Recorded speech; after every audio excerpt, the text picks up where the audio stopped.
if anyone's listening to this and you are really, really happy with how you look, how you feel, your job, your relationships, boom, you're mastering the game.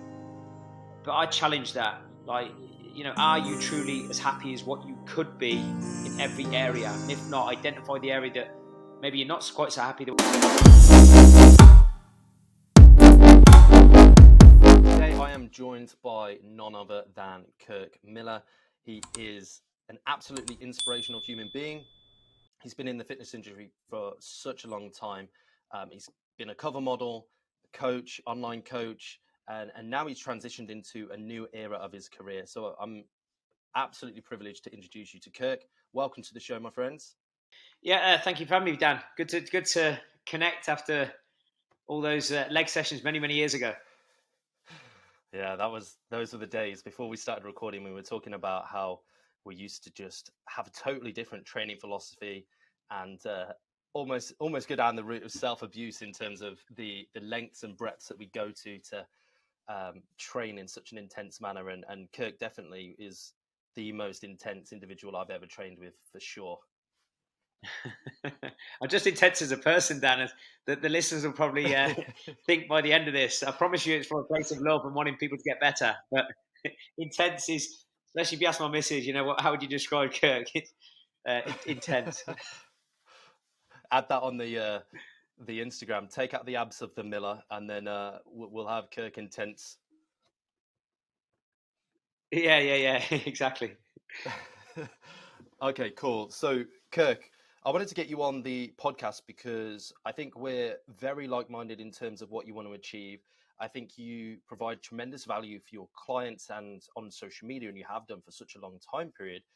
What I want to do is pick apart where that came from, your journey, and how it's naturally transitioned and transformed as you've gone through this process. So where did it all begin for you? Where was your beginnings in life? Well, I suppose if I go a little bit back to front with this, Dan, why I feel so passionate about what I do is that usually comes from pain or a problem that maybe I suffered with in the past. I firmly believe, Dan, that our biggest superpowers or areas of real deep interest that we either want to build a business with, provide a solution with, or simply master usually comes because at some point that held us back in some way. And as I'll try and chop through my story as quickly as I can, Dan. I know one of the things I'm so passionate about now, of course, is mindset, helping business leaders in particular, build a great body, of course, but more importantly, live with phenomenal mindset and confidence they never thought possible. Because throughout my story, especially when I was growing up, I know not having these attributes to my full capacity and full potential let me down at pivotal moments. And that's why I'm just absolutely obsessed in helping people explore the capability of becoming more, whether it's physically, mentally, professionally. Usually it's a lack of belief or a clear sense of direction which holds us back, especially if, in your heart you want to achieve something. My goal is to violate all limitations from people. And that comes from my childhood. With my childhood, Dan, it's weird how you only remember certain pivotal moments. When you strip back with these, whether it's I've worked with life coaches, I've been in personal development courses, or just even done lots of self-evaluation, of course, over the years. My first memory really as a kid is waking up at the age of 3 in my bed. I'm from a council estate in Coventry, so picture the scene. I'm in this flat, which I'm really proud background that I come from, a hardworking class background, great parents. But I remember waking up at the age of 3 and I couldn't move my legs, Dan. And, which was really strange at that age, just out of the blue. And I had a weird form of arthritis. So I was sort of in and out of this thing called plaster and parish, so picture the scene, you're like a little mini Forrest Gump really, but just with plaster continually around your knees. And then you'd be okay again. And then my knees weren't okay again. I'd be back at the hospital for on and off for the next 3 years with my mum. And then I think in terms of that first real moment in your life where it definitely shaped my mindset, I suppose for the better, but also, as you just touched on, in self-sabotaging ways a little bit sometimes too, was the age of 6. I remember seeing a Polish specialist, Dan, and it was about my knees again with my mum. And this specialist knew that I love football. I was obsessed with Manchester United. All I cared about the moment I could start walking, your dad puts a ball at your feet, is to kick a football and run around, etc. And then I remember this Polish specialist, says to me and my mum, "Oh, the only sport he's ever going to be able to do is swim." I hated swimming. It was anything. It was everything I didn't want to do. I remember going to swimming lessons, like crying because I didn't want to go. So I hated it. And then you got this guy telling you that all you're going to be able to do is do that at the age of 6. But I didn't realize at the time. But after breaking down in tears, I remember deciding in my mind that I'm going to prove him wrong. And I'd like to think I did. A year later, I remember. It's weird how you remember these things, Dan. I remember a year later, I won a 400-meter race by 100 meters. I was literally 100 meters ahead of the person in second. That was a year after getting told your knees are not good and all you'll be able to do is swim. And I suppose that was the first sort of, memorable moment of, that if you truly believe in your heart, you can do something, then sometimes you do have to ignore people who tell you can't do that thing. And then obviously from there, I progressed very, very quickly with sports. I was that guy at school from infant school, for those who resonate with that term, and secondary school. I got very good at football. I was very good at athletics, cross country, track events. Got picked up by Coventry at the age of 10. As a footballer, ironically, and life was going smooth, Dan. I was that kid at school that was pretty much captain of every football team.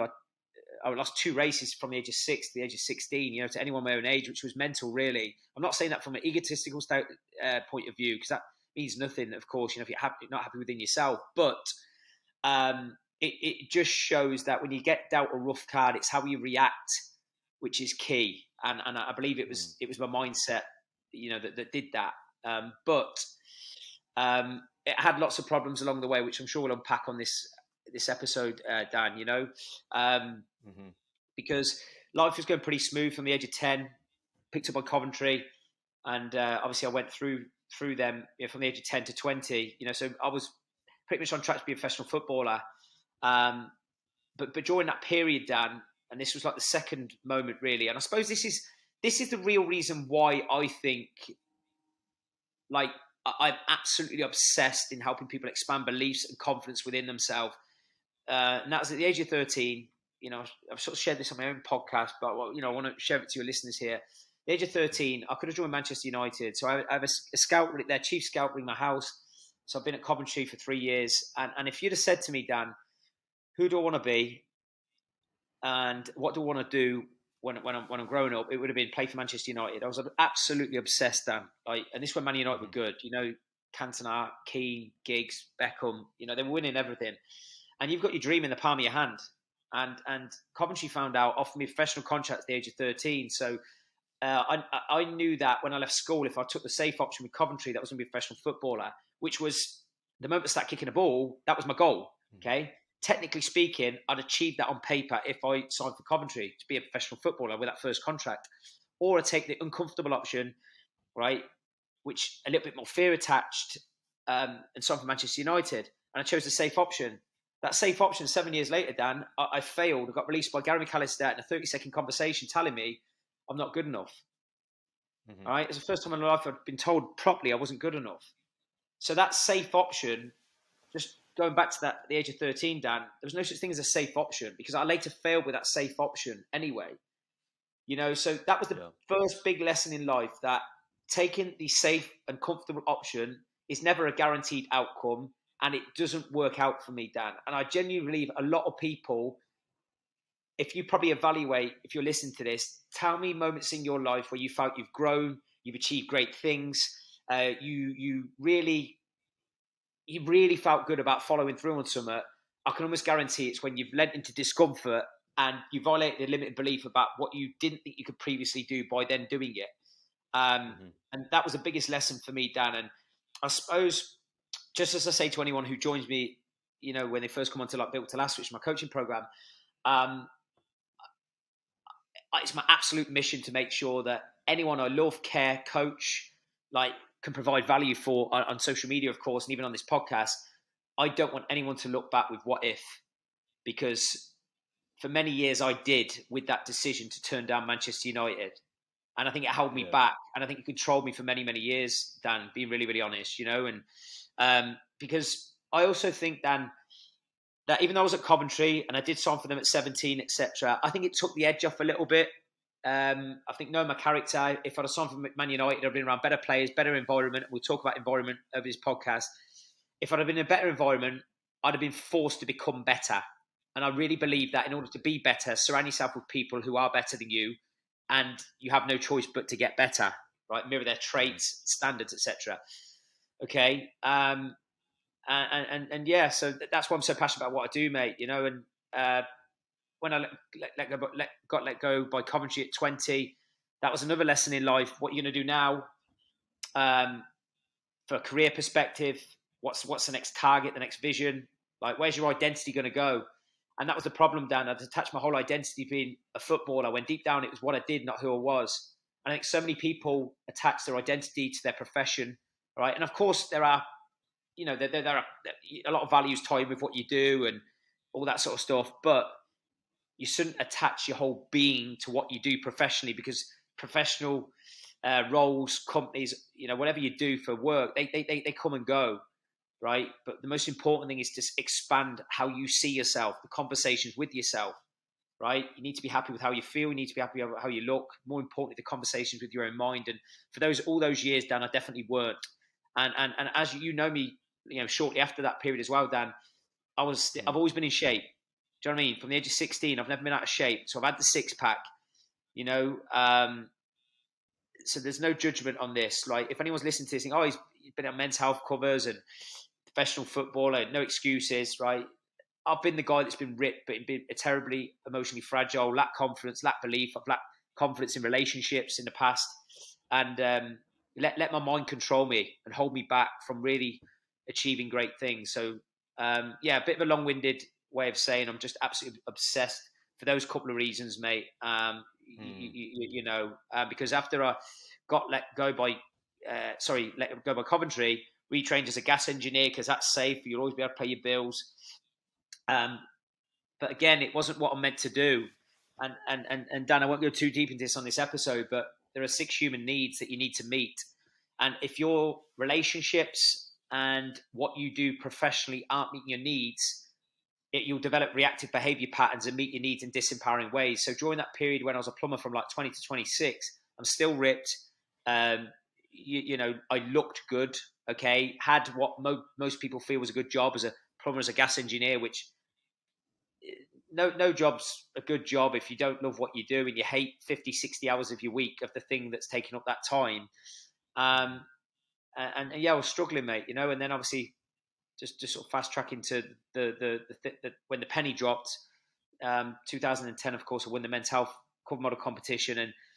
And that was the third lesson in life where it was like, okay, you're going to take the comfortable option and stick with your plumbing job, or you're going to take a risk and actually pursue something that you're passionate about, which of course, that was probably the obvious thing, Dan, if I'm honest, mate. I left Coventry, right, was to get into coaching and personal training. But I think I've been knocked back that much by the rejection, right? First time I got truly rejected in life and I folded, that the personal training and helping people, and basically like helping people with their mind, lifestyle management, etc. What I do now, it was too obvious. The pain of getting rejected held that back. So, I just did a job for the sake of doing a job.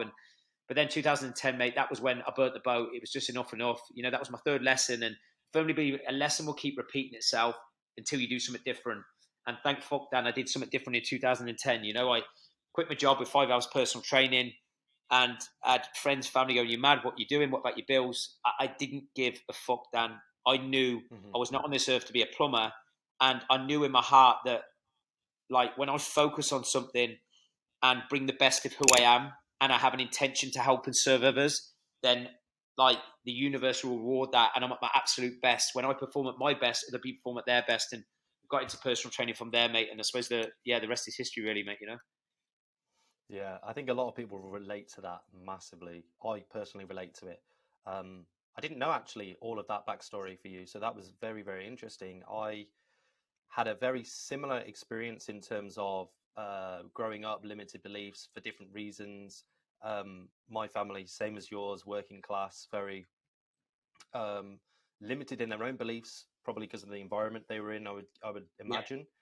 And you touched on environment, and I think it's a huge thing. And over the last couple of years, I've always um, done a lot of self-development work and bought into the idea that you are the sum of the five people you hang around with the most.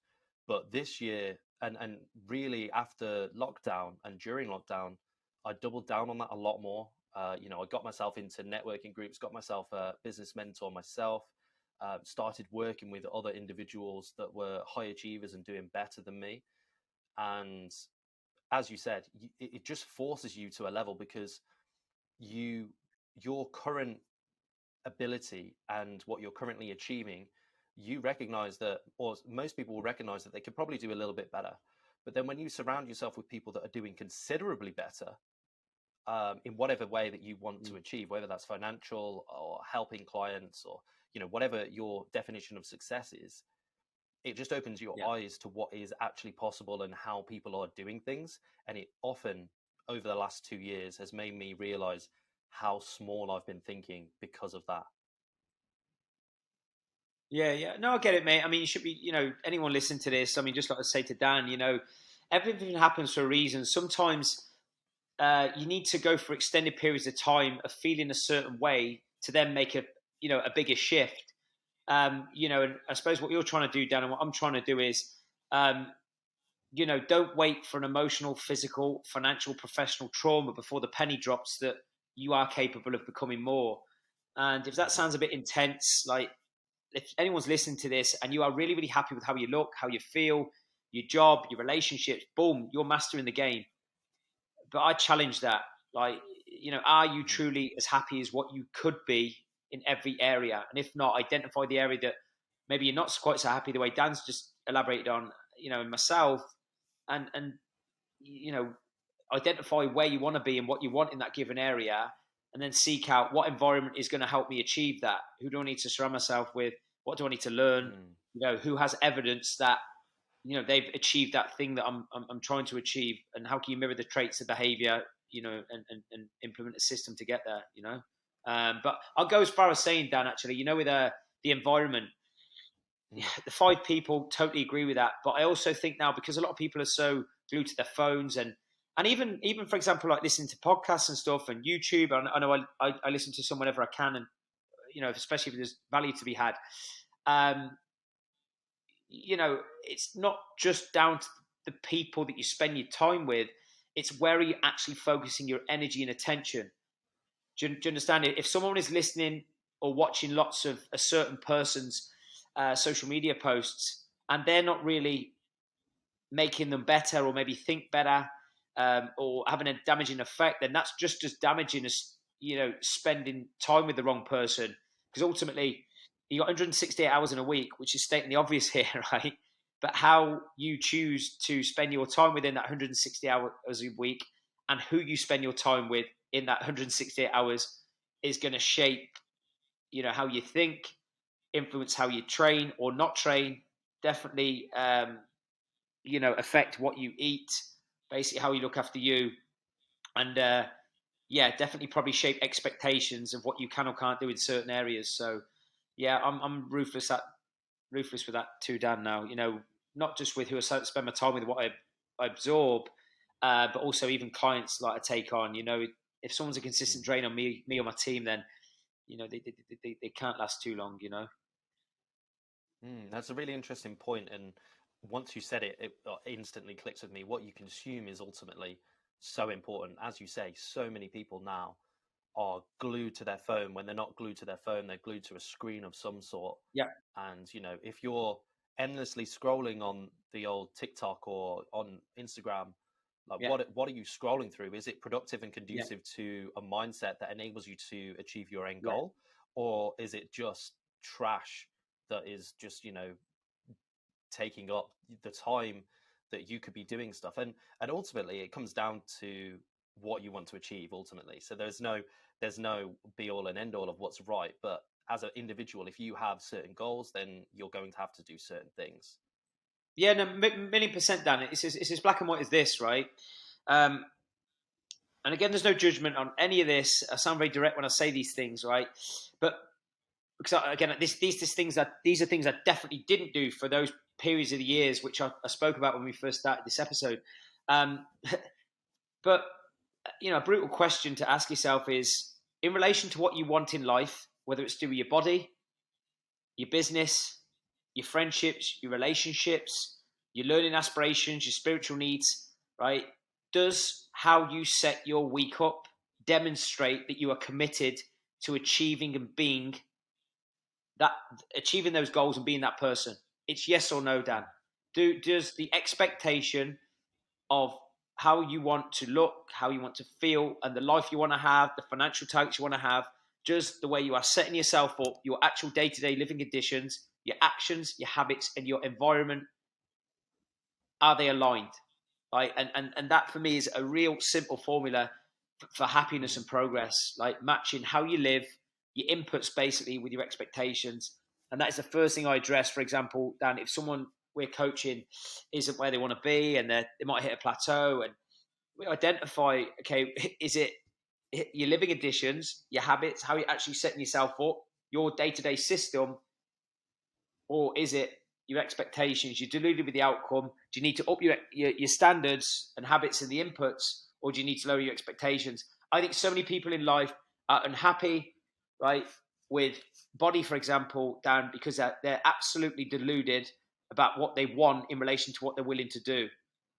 Right? Anyone can say they want a great body. Anyone can say they want a £10 million business, whatever it is. But does the way you think, the way you speak, actually what you do, does that complement that statement or that outcome, or does it contradict it? Are you a talker or a doer? And for years I was a talker. Looking back, Dan, I was playing the victim, and you can't change from a place of blame. Remember that you blame people, places, events, circumstances. A lot of people blame past and stuff. I did for years. Even when I turned down Manchester United, Dan, I made a story up for years. I said, "Oh, it was my mum." She said, "What about my studies? And if you go up to Manchester, what about your schools and all this stuff?" Deep down, Dan, I could have went up to Manchester. I'd have been a different school, made new friends, and you're still learning. But you're kicking a ball up in Manchester as opposed to Coventry. But I blame my mum and said, "Mum, what about my studies?" No. Deep down, you have to take responsibility for your own decisions. And a lot of people pass the buck, when they're moaning about what they haven't got, or who they're not, more importantly, So it's just, my absolute mission, Dan, to help people cut through their own bullshit sometimes, because I know I've been a talker in my previous years, definitely not now.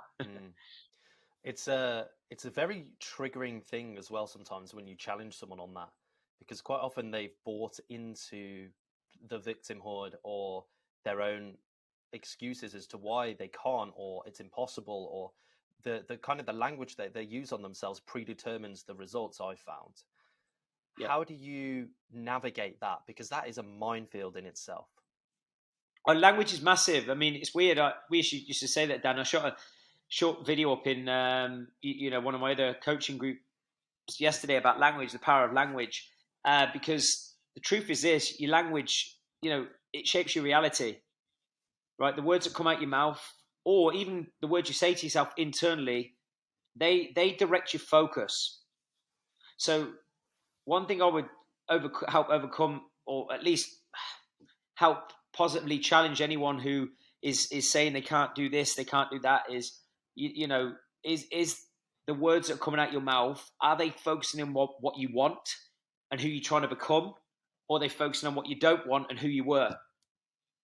And it's as black and white as that. Like, so many words will limit you, and there are certain words that lift you. So one thing I said in yesterday's video, for example, Dan, was everyone has habitual words that they tend to say more of. I mean, I've got certain words that I'll say frequently. My friends, my family, etc. They'll no doubt validate that. But there are certain words that really we should delete from our vocabulary, or at least replace them with words that are a little bit more positive, and more aligned to where we're trying to go. But so many people put a limit on themselves with the words, and that's where the words "I am" are so important. I spoke about identity a little bit at the start, Dan. It's whatever words follow "I am." If you're listening to this, think of the words you often say that follow "I am." Right? Mm-hmm. Are they Are they true first and foremost? Are they made up? Are they exaggerated? Right? Do they make you feel like shit? Right? Do they make you feel good? And maybe just a real simple exercise is write down 10 to 20, write down the words I am 10 to 20 times. Follow that up with your description of yourself right now, right? Mm-hmm. And maybe also attributes of who you are right now. So say, for example, I am a healthy eater, or I am an unhealthy eater. I am fat. I am in shape. How would you actually describe yourself? And then go through that list and say, how many of these are actually true? How many of these have I actually tried to do something about it to change it? Mm-hmm. Right?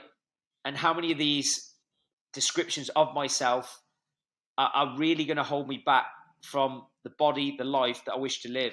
Right? The identity, how I want to see myself. Because when it's all said and done, identity is everything. How you see yourself is a description of how you describe yourself, right? And distinguish yourself differently from everyone else in the world, Dan. That's why, like, I'm sure you've had it over the time, Dan. How many times have you had maybe a partner, a friend? You might have been, I don't know, a little bit out of shape. I would say, both of us generally always been healthy, but you just know you're just not quite, to your own personal standard. And you've got people around you saying, uh, "Oh no, you still look great, Kirk," and all that. Everyone has their own personal standard. Deep down, it doesn't really matter what other people, Mm-hmm. say about you. All that matters is how you feel about yourself, in your own mind, and about your body. Okay, and Yeah, if that's bang on. you're not happy, do you need to change your description of yourself, right? And real powerful thing as well. Like, and this is really really important, Dan. Like, obviously we specialize in getting business leaders in lasting change. Great shape physically, mentally, but lasting change. No quick fix bullshit, right? Because when someone's tasted progress short term and they fall backwards, it really messes them up more. Okay, what's Mm-hmm. the point in changing short term if a month later you feel like shit? But one thing I get all my clients very, very clear on is like, what are the goals you want to achieve, and who will that actually help you become? How will it improve the quality of your life? How can you lay a deeper meaning to that body weight, perhaps, that level of body fat, perhaps you want? What's the actual real meaning? How will that help you Mm-hmm. describe yourself in a better light than maybe what you currently do? Right? Because when you do that and you get clarity with that, Dan, then you go, right, what are the habits I need to implement on a day-to-day basis to create that person and that body, that deep down I've aspired to have. And that's why I'm so fascinated by language patterns and stuff, Dan. And that's where for Mm-hmm. me, doing something for 6 weeks, 8 weeks, 12 weeks, I've said this so many times, especially when it comes to your health and fitness, okay? All you've done, if you are currently overweight, or maybe you've been overweight in the past, and then you basically go in a calorie deficit for 12 weeks, 8 weeks, and you implement a training plan, you get your movement in, right? You physically changed over that 12-week period. But from my experience, Dan, having coached so many people, and without being arrogant, I've been in shape for 23 years, albeit, a better way now, is Mm-hmm. over a 12-week period, Dan, people's identity doesn't catch up or progress at the same rate as the body fat drop. Yeah. You can't condition the new identity long enough. If someone has not saw themselves as lean, fit, confident, energized, and strong for a whole calendar year as a minimum, and I go farther than that, saying like a few more years, you have to condition that new identity. So don't forget when people are trying to drop fat down, for example, right? That people want to drop fat because ultimately you're trying to change how you see yourself in some way. Anyone who says Mm-hmm. different is full of shit, right? You're chasing a feeling. You're trying to change how you see yourself. It's why people have tattoos done. It's why people have, their lips done, boobs done. They buy fancy clothes. There's nothing wrong with that, okay? But you're trying to change how you see yourself. So Mm-hmm. when anyone does a 12-week transformation, for example, 8 weeks, hypothetically, whatever it is, you're trying to change how you see yourself because you believe it's going to give you a certain feeling and certain element of pleasure, right? For multiple different reasons. It could be to a professional status. It could be for relationships, love, sex, influence with friends, better role model, kids. Whatever the reason is, there's always a reason. But Mm-hmm. when someone hasn't conditioned that new identity, if they've never really saw themselves as that person and with that body, Dan, the previous 1, 2, 3, 10, 20, 30 years, even sometimes, You have to condition it till it's normal. And how I challenge some of our business guys with that is, and not necessarily business guys who are working, but think about anyone listening to this. What area of life do you truly excel at? Do you consider yourself a master? So it would be the area that you describe yourself as, I am exceptional at, right? So it could be, I'm exceptional at business, I'm an exceptional manager, I'm an exceptional chef, I'm an exceptional businessman, property developer, whatever it is, right? At some point in that area that you describe yourself as an expert and a master, would you agree that at some point you were nowhere near that level of status or identity in that given area? Okay, so if at some point people started on the bottom ladder in pursuit of that area that they're trying to master. So for many people, for example, like from all my experience, a lot of people with their career, they will do whatever they need to do to go up the ladder to achieve that status. And why? Because they want to earn more money and they are fully aware of the pain if they don't change that, right? They're fully aware of the pain if they don't hit that target, because they're fearful of, they might not be able to do nice things, buy nice things, provide for their family, right? Right. So how is it people do whatever they need to do in that given area, and in doing that, Dan, they expand their identity, right? They start describing themselves better in that area. So it might have been they've started as an apprentice, or just to start a business at some point, and then after a few years, they're absolute monsters in business, and they're like, oh, I'm a world-class businessman. Well, you didn't start like that.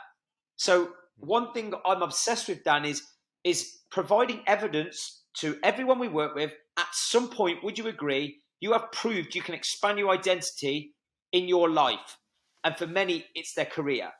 Once they've done that and they're fully aware of like them expanding their identity in that area and becoming masters, I'm like, what traits within yourself did you demonstrate and use to achieve that success? So a great way of doing that, Dan, and anyone listening, is tell me your biggest 3 superpowers about your character. What's made you successful? What made you hit that career position or be successful in that business? What's the best of who you are? What 3 words? For many people, it might be common things like, I don't know, perseverance, grit, resilience. I just get shit done. Okay, if you've done it in one area, and honestly, if you're listening to this and you're not as healthy as you want to be, and you're not as energized as you want to be, you simply don't have the body that you'd love to have, implement these strategies. What's made you great? What are the traits? What did you say to yourself on that professional journey when the going got tough? When you had to go the extra mile, put some extra hours in, learn more, become more, lean on someone. What did you say to yourself when a lot of people would have quit and tapped out? That's why you're higher up the ladder than them, right? And that's the same conversation you need to ask yourself when, after 4 weeks in a diet plan or 12 weeks into your health and fitness plan, when you can't be bothered to go to the gym anymore or eat shit, what did you say to yourself in the area that you did push through and succeed? All right. And health and fitness, Dan, as we know, it's not black and white, and you're going to have days where you don't eat perfect. I don't eat perfect all the time. No one does. But I truly believe that given the choice, right, if people looked at things in a slightly different way, Dan, the way they think, and drew on traits that are already within themselves that's made them great, successful, etc., if they use them in the area of health, fitness, body, they would 100% be a little bit healthier, be a bit fitter, be a bit more energized. But a lot of people don't understand the relationship between the two, right? So they all work together, Dan, And what would you say? I think it's a really, really interesting. It relates to me quite a lot because I think I've been very fortunate in the sense that I've always grown up with a very analytical and logical mind. So for me, I think I've been very blessed that when I've tried to achieve something, I've gone very logical and very analytical about, when I first wanted to compete, I looked at the people who were competing, who were successful. What were they doing? What habits, what rituals, what regimes did they have? So I think for me and potentially people like yourself, that may have come easier, and I may have spoken for you there, and you can correct me in a second. But what about people who, as you said earlier, when they're writing down I am, and they're at a stage in their life where they might not be writing anything down positive at the moment. Yeah. how can they take those lessons and implement that? Because they may not have currently had any experience of where they've excelled in anything, or they may not have had anything where they've overcome something that they can identify with. Because I've worked with some individuals Yeah. like this, and when you have a conversation, you can often pull it apart and actually go, well, actually, no, you've exhibited these behaviors here. Yeah. But what advice would you give to those sorts of people right now? Yeah, I still think, Dan, if you dig deep, mate, every single person has done something that has lit them up at some point in their life. You know, that has excited them. It might be in childhood. So you might be early 20s, think, okay, I've not pushed through yet in my career. I might be a little bit too young for that. But like, it might be in their studies at school. It might have been some sport at school. It might have been even helping someone that really needed them. You know, where they stepped up for a family member, for a brother, a sister. And I'm going a bit deep here, Dan, but I believe every single person in their life, if they really like sat with a pen and paper and went, where did I demonstrate courage in my life? Where did I do something in my life that I didn't think I could do? And I had to be brave. You know, I had to really push through self doubt and and develop that belief. And you demonstrated confidence. There's always something, Dan. There's always something, even if it isn't like I'm just probably relating to my demographic or work with like pushing through a career. But even if you're younger, think about the times in your life that you've done great things. And even if you're struggling with that, think about like what if I was to say to you, what 3 words make you a good person? And it might just be like I am kind. I love helping people. I'm a good listener. What professions, for example, Dan, need kindness, good listeners, helpful? Loads, everyone, right? So just Mm-hmm. even evaluating, being kind to yourself in the first place, like evaluate your strengths, focus on your strengths. And then once you focus on your strengths, I encourage anybody, especially if you're a little bit younger, write down your values. What do you value in life? Right? And your values, okay, they're not revealed by what you say they are, they're revealed by how you live. So what do you really love doing that is good for you and good for other people, right? And is good long term. Okay, what do you value? Because when you're clear on like what are the traits in my characteristic traits that I know make me great, make me a good person, what would other people say? If you're struggling yourself, go and ask the people you love most. Say to them, you know what? If you were to describe 3 to 5 words that make me a good person, why you love me, why you care for me, what would they be? This is if you're really struggling. Okay, do that first, and then values. What are your values? Are you living in accordance to your values? Right? Are you living in accordance to your values? And from the things you value most, right?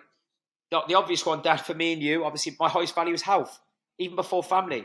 Because for me to bring the best to my family, right, I have to be healthy. So if I'm not healthy, I can't bring the best to my family, right? Mm-hmm. But so I know health for me this is why values are so important. Health for me is so important, right? And from there, especially if people are in maybe careers that they're not enjoying right now, you have to go back to your values. Even though I didn't realize it when I quit my job to, become a personal trainer and then obviously evolve with online now. But when I first quit to be a personal trainer, Dan, I didn't know what values were. Do you know what I mean? I didn't. Maybe that's why you asked me this question. I didn't know what values were, right? But Yeah. this is why now, I'm 39. I was 39 recently, Dan. So I'm getting older now. I'm 10 years older than Dan, by the way, listeners. But this is why I'm so passionate about really get clear on your values, whether you're 17, you're 18, you're 20, you're 30. What are your values? Okay. And how, if you're not in a career that you currently would love to, be in right now, or you haven't got the job, you haven't got the business you want, from the things you value, maybe what business opportunities, right? What problems can you potentially solve, right, that are in relation to your values? Because this is why, Dan, you're probably the same, mate. Like, my energy now is one of my biggest superpowers. I rarely get tired. Of course, I look after myself physically, mentally, but also because I'm passionate about what I do, you don't get mentally tired when you love what you do and you're living in accordance to your values and you're helping people solve a problem with the thing you value most. So I encourage any single person who's not happy with what they do day to day, get a pen. What do I value? Right? What lights me up? Right? What really drives me? Because that's your guiding map that drives absolutely everything, Dan. Because when you're clear on your values, right, and you go, right, how can I make my life professionally and with the people I love to be around? How can I make it my professional, what I do professionally and who I spend my time with, okay, personally, more aligned to my values, because your emotions are going to be your biggest feedback, Dan. Okay, if we've got disruptive emotions and inconsistent emotions, that will be down to not living in accordance to our values. Okay, having outdated beliefs, focusing on the past. All right, and not meeting our needs in empowering ways. That's where destructive behavior patterns, Dan, I've had them in the past: drink, drugs, excessive binge eating and stuff. That was because I wasn't living in accordance to my values, right? As a plumber, okay, I was providing a service, so I love contributing to people, but it was nowhere near aligned to my values, and that's when people struggle. But guess what? If you listen to this and it sounds a bit heavy, it's never too late to change. Never too late to change. So even though when I quit my job at 27, quit at 26 to then be a personal trainer and get into health and fitness, that's 13 years ago. All right. 26, 27, I was actually questioning, is this my life? Where am I going to go? You know what I mean? Is this what life is? I was so despondent and living for the weekend. And if you've got destructive behavior patterns that keep repeating every weekend, if you're one of these people that's on it, is off it, you're not happy with what you're doing, who you're with, or how you see yourself. And if that does resonate, right, go back to basics with your values, and then go back to basics with what's made you great as a person. What are your strengths, right? And if you really struggle with that, Dan, sorry, mate, this is going to a bit like deep coaching session here. Is if you're really struggling with that, go for it. And you think, God, I don't even know where to start. Think about like who you really, really look up to and like, whether it's someone on social media, someone, in your local environment. Think about who do I love? What type of person do I love? What do I love about that person? Because so often, right, we like similar traits and attributes in other people that we see in ourselves. It's very hard to see deeper traits within someone if you've not got them within yourself. So if you are really struggling with, I don't know what I value, I don't know what my superpowers are, think about who you absolutely love, listening to, watching, spending time with. You just get really lit up if they do a certain, you're inspired by what they do professionally. And that will probably give you clues, Dan, as to maybe, because it's your energy. Your energy is your feedback, Dan. When you are not bored around a certain person, okay, so when you're not bored around a certain person, okay, where time just seems to go so quick, and when you don't get bored doing a certain activity, a certain element of work, a certain habit, that's a clue. Your energy is your feedback that maybe you should be focusing on that more, exploring more opportunities in that given area and with that type of person, and contribution as well, Dan. There are 6 human needs, mate, and that's certainty, variety, love, connection, significance, growth, contribution. Okay, the first 4 are personality needs, the last 2 are spiritual needs. So often when people get stuck, it's because they're not meeting their needs in empowering ways, which was me definitely as a footballer, right? Like when I left football, because you've got this thing, right? And this is why I've always been so fascinated by why so many footballers, etc., struggle and have hit drugs, they cheat, they do stupid shit when they've finished. When you've got a vehicle which is meeting all your needs, right? Football gives you certainty, variety, significance. You feel 10 foot tall, you feel important. You like love, connection, you feel needed, okay? Growth, contribution, it's meeting all these needs, then it's took away, and you don't replace it with something new, you're going to meet your needs in disempowering ways. So, the reason I shared that is you're going to find a way to meet your needs in some capacity, all right? But if you have certain things that, 1, give you energy, and 2, you feel like you really feel a strong sense of contribution, where you need it, it's helping other people, and you don't get tired with that, that's another clue that maybe that is what you could possibly explore as a career or a business, Dan. So hopefully that's made sense, mate. But energy is biggest feedback. It doesn't lie, you know. Mm. I completely agree, and I think there's a huge difference now over the last few years of me spending time with some incredibly successful individuals in different areas of life and their mindsets, and the fact that there's a massive difference I found between if you're content or if you're thriving. If you're victim, I suppose, to societal expectation and programming, which you touched upon, when you left you left plumbing to start your personal training. Everybody has that kind of moment where they're like, oh, I should be at X at this position in my Yeah, life. yeah, And I think because I'm at that age now, I've kind of also experienced that recently in the last couple of yeah. years. A lot of my friends married, I get houses, it. that sort of thing, and you do Yeah, get that moment. And I had one recently where as well, and I know we've got similar backgrounds, where I was with a client at a competition recently, and I've kind of walked away from a lot of the bodybuilding elements of the fitness industry, and it's no longer a part of my life, and my majority of clients are no longer, my demographic just isn't that anymore. mm-hmm. But there was still part of me, as you said, which I'm sure you will relate to, that Mm-hmm. was the last little part of my ego was attached to, being that fitness model, being on stage in Budgie Smugglers, and walking around the expos, those sorts of things, and being at stands, and it was a weird experience coming away from that, because now my business has moved in a very different direction. I help everyday people now, as opposed to hardcore athletes, bodybuilders, that sort of thing, which we could get onto for hours about the intricacies of whether that's healthy, longevity, all that stuff. We know that between the two of us, but it was an interesting experience to kind of go home, unpack that. I'm a big believer in journaling, writing down, and that sort of thing Yeah, as well. I'm exactly the same. Yeah, totally agree. And just analyze, like, what was going on through my mind, like why was I suddenly feeling this sense of loss, and what was going on. And I really came down to the fact that ultimately it was my last little bit of ego that was attached to being that fitness model that I once was, and my identity has moved forwards as it naturally should. You should transition into other things, as you said, and grow and develop. But even with the self-awareness that I've built over the years, not that I'm an expert, but Yeah. you still have to hold yourself accountable to these things. I've found, because they come up and they bite you on the ass without realizing. Yeah, look, no one's perfect, mate. Like, I'm there's still a deluded part of me, Dan, that still thinks I could be a professional footballer, even though I'm 39. My hamstrings are pretty much shot.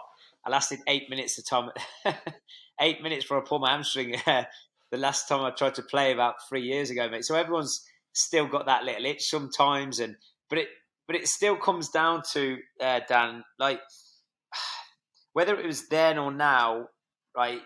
When we decide we want to do something, there's it's still a feeling we're chasing, right? And we are still in our mind like certain that it's gonna meet those needs. And then like if I look at, like, we were around the body power days, very similar ish time, even though I was like the older man of the industry sort of thing at the time. But you know, when you are ripped, whether you did the stage stuff like you did or myself with the covers, like if you think about what I've just spoke about there in terms of human needs, and this is really important, anyone listen to this, like this is a fascinating subject. And when I understood this, the penny dropped a lot with me about why I was doing certain things or have done certain things at previous moments in my life, right? And understanding of, right, these 6 human needs and the way you're meeting these needs is so powerful. And I learned this stuff off Tony Robbins training that I was obsessed with for years, and I think he's an absolute master at explaining this stuff. And if you think about those needs again, Dan, like when you're on stage, would you agree that when you're on stage, and this is no different to me when I was getting my ass kissed on a stand-up body power with my protein or grenade, etc., right? Think about this, Dan. Would you agree when you're on the stage, it gives you a sense of certainty? Yeah, 100%. Right. Would you agree it gives you a sense of variety? It's excitement. You don't know what's next. Do you know what I mean? You might get the call out. You don't know how many people are going to be in the stage. It gives you a sense of Mhm. variety. Yeah, Would you definitely. agree it gives you a sense of significance? When you are on that stage in a pair of pants, right? No different to a footballer or Conor McGregor when he's putting his arms up at the start of his UFC fight, right? It gave you a sense of certainty. Sorry, sense of Yeah, significance. Sorry, right? You feel important. massively. You Yeah. needed. Everyone's looking at you. Yeah. And Mhm. would you agree it gives you a sense of connection with the crowd, with your competitors, Yeah, right? definitely. Gives you a sense of growth because you progress with your body, Yeah. and gives you a sense of contribution because you might have had people there looking up to you. Okay, so you've got Mhm. this one thing that's meeting six needs, and Mhm.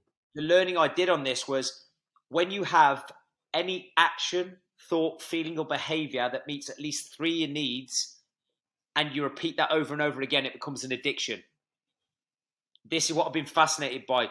But the beauty of that is, Dan, when you did that, and I think maybe people evaluate that. Think about what you do on a day-to-day basis and identify, does it give you certainty, variety, significance, love, connection, growth, contribution, right? And this is where, Dan, I've been so fascinated with this is you have to try and make sure that you're meeting your needs in positive, empowering ways that don't just benefit you short term and long term. Otherwise, you just need that quick hit, that quick hit, that quick hit. Do you understand? Mm. Why do you think when people take drugs? I've took drugs, by the way, so there's no judgment. Think about drugs the same, Dan. Gives Mm. people certainty, variety, significance. People feel 10 foot tall when they're off their tits. Okay, connection, growth, contribution. You repeat that over and over again, you condition it, it becomes an addiction. Right? That is why so many people get addicted to stuff that are self-sabotaging. Okay? Mm. So that is why what you do on a day-to-day basis has to have purpose, and it has to, in my opinion, has to be good for your mind, and it has to be good for other people, right? Because where I Mhm. think like fitness in the health industry, and I was this person, by the way, because Dan, I do you're the same. Like I'm 39, right, and I've been in shape for a long time, but my motives and my drivers for looking the way I do now are completely different. They're completely Yeah. different. You saw me, Dan. You've known me for a long time. My body hasn't changed that much when I've got to a certain level. Natural, not exactly a massive guy. Now focus a bit more on fitness and stuff, but my shape is very similar. But the Yeah. difference is, during those periods 13, 14 years ago, mate, it was all based on how I looked. I told myself a story in my mind that the only way I was going to get respected, loved, valued, looked up to is if I was ripped to fuck and had a six pack. But it was all about me, right? And when Mhm. you do stuff solely for you, it doesn't make you happy long term. And then also when it's just for you and it's for the wrong reasons, you need that regular hit of that thing. Hence why I get more top off pictures on Instagram because I can get more likes. I need that fix. I need that fix. Do you know what I mean? Ask Kiss to Mm. expose. It was all insecurity, right? And it's all like short term. Whereas now, same outcome. If you think about my outcome, right? Sure, you're the same, Dan, right? Goal, still want to be in great shape, look good, feel good, etc. But there's a different emotional value in my mind and an emotional consequence of, and the real reason and the deeper meaning really of why I want to look and feel a certain way. Why? People invest in me to look up to be an example, right? The reason I'm in shape now, right, is the main reason, honestly, Dan, that I want to look a certain way and be ruthless with my consistency, with my health, my personal standards. People are fucking paying me to be the standard they're trying to emulate. So if I lower my Mhm. standards, it's going to influence them. And think about that as a coach. Most people are coming to you because they want to improve how they feel about themselves and their body. But a lot of the time as well, they're doing it for the people they love most and the things they love most. So most Mhm. people have got kids are coming to coaches to be a better role model.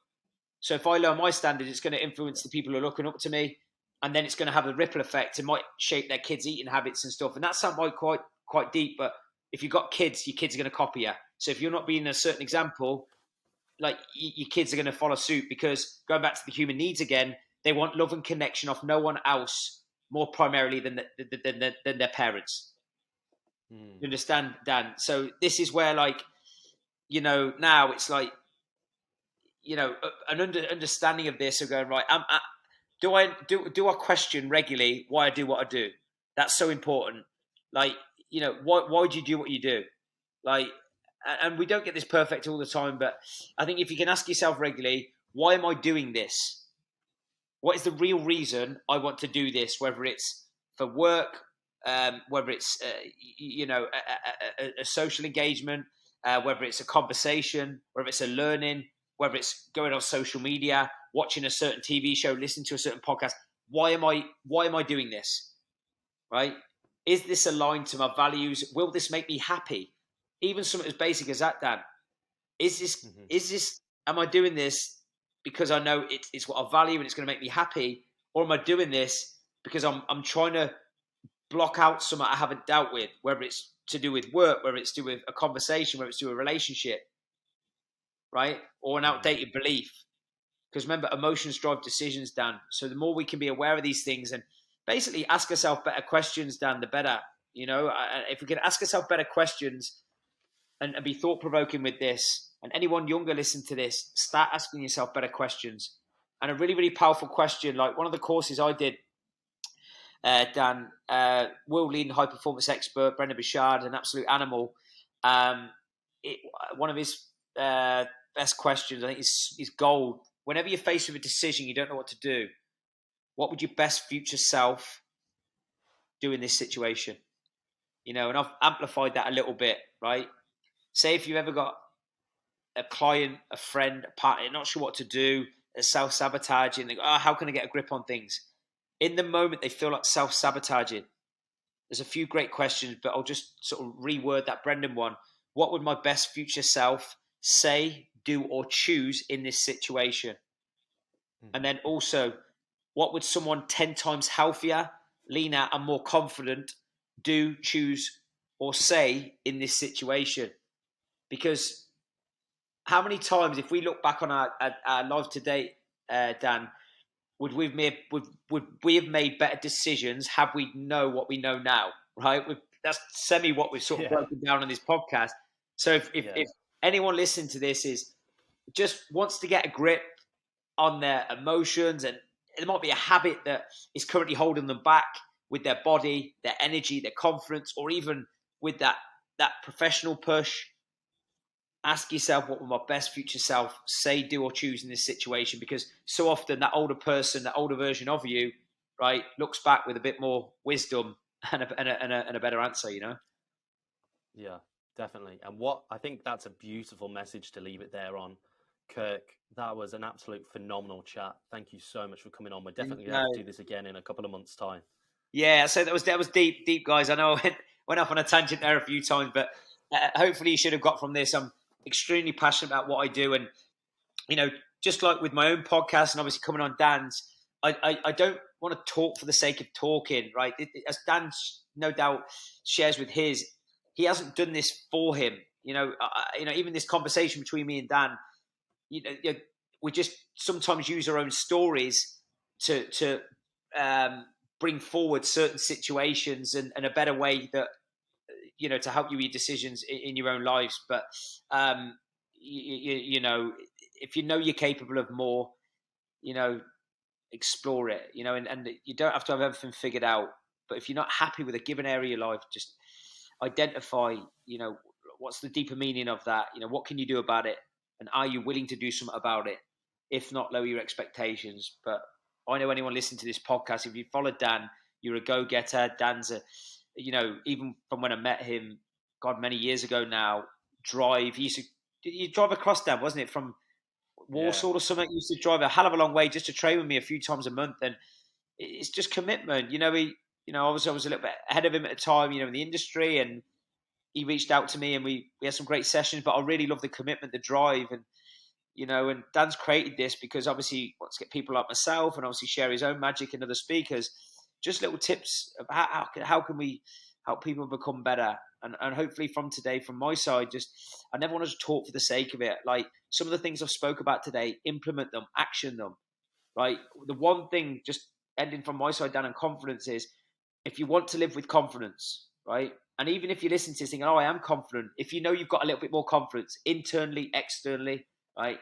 Okay. Follow through. Keep your promises. When you say you're going to do something, do it. right? So I encourage you after this podcast and any you listen to from Dan's or any podcast that you're inspired by, take action, right? We can listen. But even if there's one thing you think, you know what, I know if I explore that today, I might be able to think better, train better, do better, because ultimately we are what we do, not what we say we do. Yeah. Okay. So thank you so much from my side, and I'm really grateful, Dan, for having me.